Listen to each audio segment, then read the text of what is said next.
备受全世界关注，俄乌冲突持续。众所周知，美国没有停止对乌克兰的军援，虽然此前承诺送战机的事一直还在犹豫，但丝毫也不影响美国这位大哥的带头风范。但是在上个月美国和加拿大向乌军支援了一批美制 AIM-7 导弹，瞬间引起了很多人的质疑。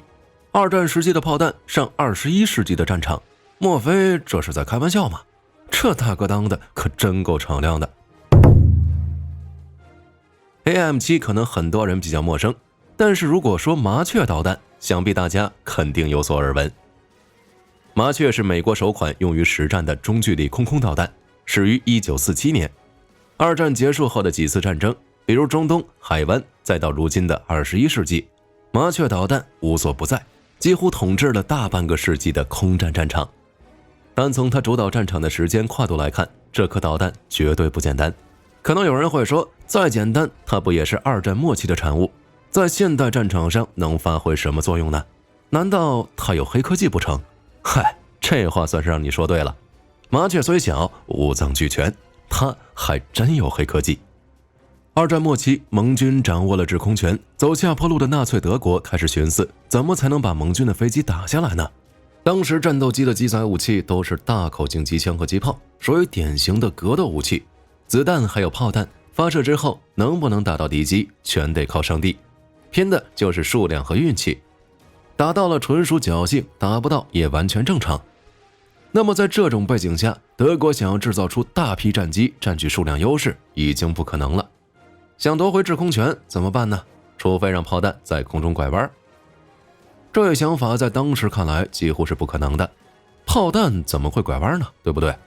可是大家别忘了，当时全球最顶尖的武器专家几乎都在德国，不就是让导弹拐弯吗？这有何难？很快 X4 世界首枚能拐弯的导弹横空出世。因为在空中是闪转腾挪，看的人灵魂出窍。不过说到它拐弯的诀窍，相信很多人一定会大跌眼镜。X4 导弹在发射之后，战斗机飞行员需要通过控制杆再控制弹体中的陀螺仪，用陀螺仪调整导弹的航向，直到命中目标。那么飞行员是怎么控制陀螺仪的呢？答案就是导线。X4 竟然是有线的，导弹的控制线长5500米。因为飞行员的视力有限，所以在实验当中，1500米是控制 X4 爆炸的最佳距离。除了飞行员手动控制陀螺仪爆炸，还有撞击爆炸这两种方式之外，导弹发射之后，声学近炸引信也会开始发挥作用。比如发射后的30秒，导弹如果还没有击中目标的话，就会在最接近目标的距离自行引爆。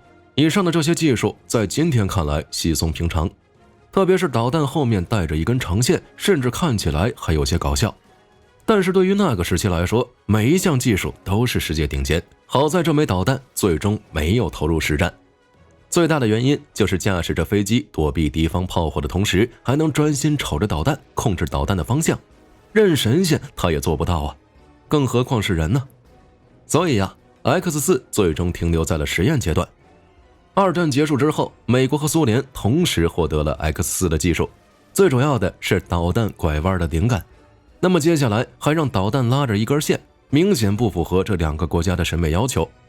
于是苏联在 X4 的基础上研制了第一代 K5 空导弹，美国则开始了轰轰烈烈的云雀计划，云雀导弹由此诞生。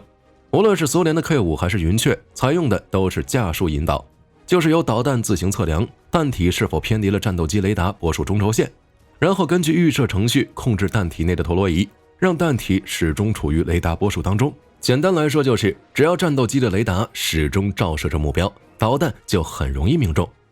但是在50年代初期，雷达的精度普遍较低，所以导弹经常会失去目标。你想几年前德国还在玩有线呢，几年后这根线就被雷达给替换了，技术肯定是不成熟的。所以云雀计划从1944年被提上日程到1947年之间，无论是编号还是名字，包括设计细节，变换的都非常频繁。像云雀1号 KAQ-1 导弹在1946年衍生出了 KAQ-2， 1947年9月又改名 XSAM-2， KAQ-2 后来又改为 XSAM-2A， 然后在1948年又前后改名为 XSAM-N2 和 XSAM-N4。从代号的变化就能感觉得出来，云雀在技术上的升级换代可谓是突飞猛进。到了1947年，云雀项目被正式命名为麻雀导弹项目。海军航空导弹试验中心对203毫米弹径的新弹体进行导弹试验。同年8月，新弹体首次无动力飞行，1951年投产。1952年12月3日，F-3D 战机首次使用新弹体成功拦截鄂附舰载战斗机。1955年6月，该弹被正式编号和命名 AAM-N2 麻雀1，服役于舰载战斗机 F-3D、F-7。1962年统一编号为 AIM-7A。至此，大名鼎鼎的麻雀诞生了一半。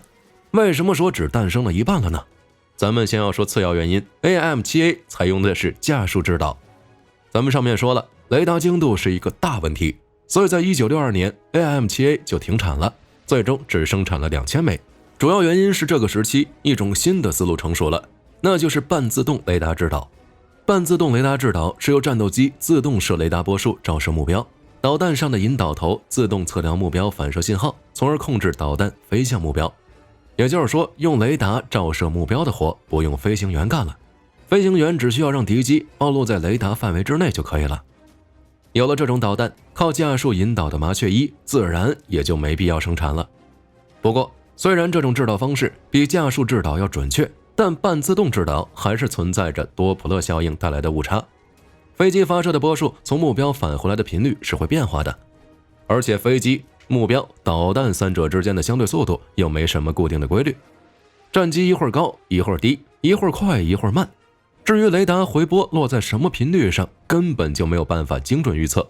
所以为了满足海军全天候全项拦截空中高速目标的要求，1955年道格拉斯飞机公司破天荒地把制导雷达移植到了麻雀1的弹体当中，编号和命名为 AIM-N3 麻雀2。由此，全自动雷达制导的麻雀2闪亮登场。1962年统一编号为 AIM-7B。主动雷达制导是在弹道导弹末端利用弹载雷达主动搜索目标，用白话说，就是在发射之前，导弹里的雷达已经锁定了目标，飞行员只需要按动发射按钮就行了。这项技术在21世纪的很多空战大片里，大家应该经常看到，没什么稀奇的。但是在那个年代，能把雷达塞进导弹弹体里就是一个壮举，更别说让导弹全自动的去打击目标了。虽然实验成功了，但是麻雀2还是没能量产，最终只生产了2000枚。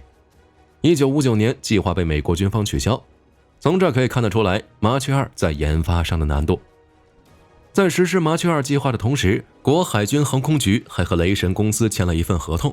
这份合同的重点也是半自动雷达制导的中距空导弹。雷神公司接手了生产麻雀1的工厂之后，于1958年1月生产出了2000枚半自动雷达制导导弹，编号和命名为 AIM-N6 麻雀3。1962年统一编号为 AIM-7C。到了这儿，麻雀导弹算是真正的实现了量产，完全诞生了。比起之前的几个调整版本，后续的版本大多都是加强。像1959年生产的 XAAM-N6A 和 YAAM-N6A 就使用了 Mk6 Mod 3可储存液体推进剂火箭发动机，不仅增加了有效射程，还具有更好的抗干扰能力。1963年，该版本被命名为 AIM-7D。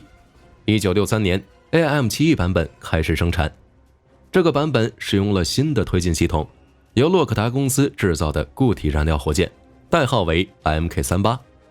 新型推进系统再次增加了导弹的射程和性能，将 AIM-7E 的最大射程延续到了35公里。1972年1月，雷神公司又开始大幅改进 AIM-7F， 采用新的双推力火箭发动机，将 AIM-7F 的射程提高到了40公里，最大使用高度提高到了2万米。不仅如此，雷神公司还为 AIM-7F 增加了全新的固态电子制导和控制系统，新的半自动脉冲多普勒、连续波雷达等等，无论是射程还是精度都有了质的提升。值得一提的是，大名鼎鼎的北约海麻雀舰载防空导弹系统所使用的就是改进型的 AIM-7F， 后面还有 AIM-7G 使用的新引导头，由美国空军 F-111D 飞机所搭载。RIM-7H 弹翼可以折叠，以适应更紧凑的 Mk29 舰载发射器，于1973年开始生产。AIM-7M 弹载计算机为数字式，新的火箭发动机将导弹速度提高到了3到4马赫，最大射程延伸至45公里。AIM-7P 装置机载计算机，增强了针对小型和低空飞行目标的攻击能力。到了这儿，麻雀家族的大部分成员都和大家见面了。从这近20年来麻雀的版本更新来看，美军对麻雀的重视可以用宠爱2个字来形容。原因只有一个，那就是麻雀辉煌的战绩。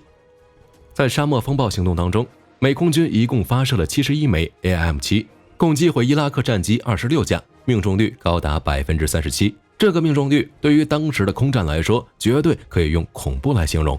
在上个世纪的几场战役当中，麻雀更是打出了自己的威风。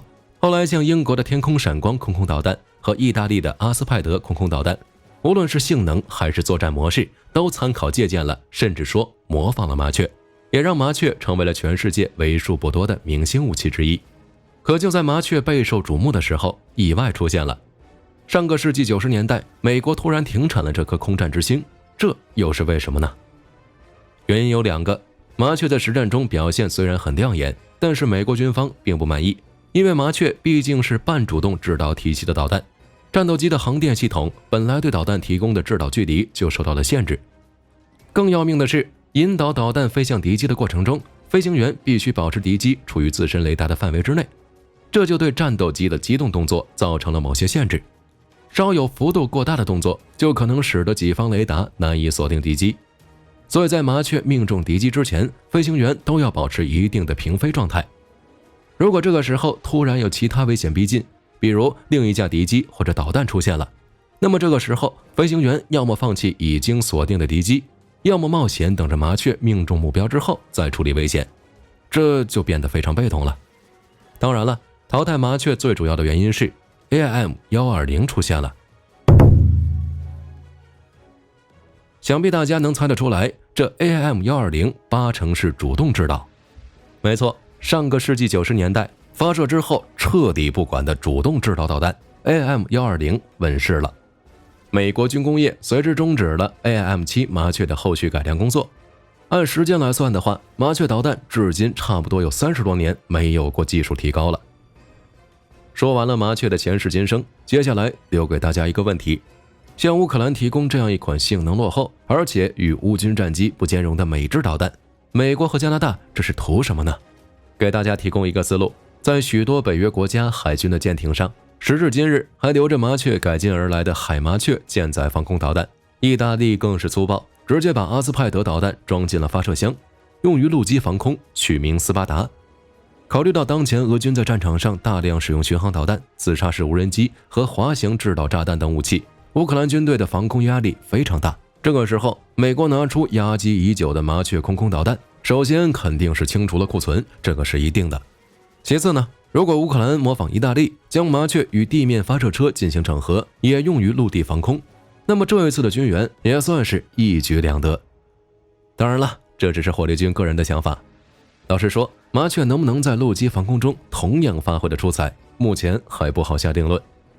所以本期节目邀请各位观众一起参与讨论，我们评论区见。